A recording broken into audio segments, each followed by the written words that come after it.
The pandemic leading to supply chain woes across various industries. Among those feeling the impact are retailers like Bed Bath & Beyond, Nike, Dollar Tree, who we've all heard from recently. Let's bring in Project Verte CEO Sandra Campos. Project Verte is a retail tech company focused on supply chain innovation and modernization, which it's good timing, Sandra, because there's so many problems in this area. Are you stepping in to address some of the issues we're seeing out there in corporate America?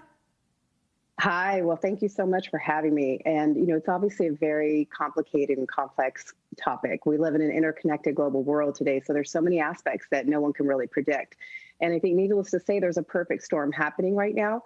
We all hear every day about the containers being 10 times more costly than they were 18 months ago, the pipeline issues, labor force issues, union negotiations, et cetera. But logistics disruptions are here to stay. The question becomes, to what you're asking, what are we going to do about it? So what we're seeing at Project Verte is we're going to need to really marry the physical with technology for greater transparency across the entire supply chain. So tech solutions like the one that we have at Project Verte offer a link, and they link the physical flow of goods to the information flow so that retailers can actually make better real-time decisions. That goes into inventory forecasting, how much you need, when you need it, where you need it, flexible fulfillment models, last mile delivery. The demand from e-commerce is outpacing the carrier's capacity to keep up with it.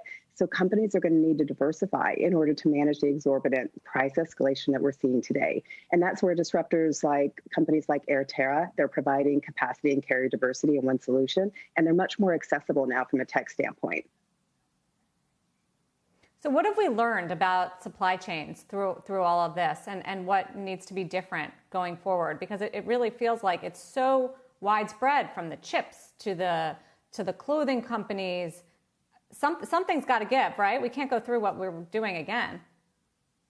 Well, we need to really, when you look at that, it starts with there's a very complicated supply chain, as we know, but it starts with being able to predict your inventory needs. And that's where AI comes in now, too, because technology is able, and AI within technology is able to help us better prepare for what the needs are and where they need to be.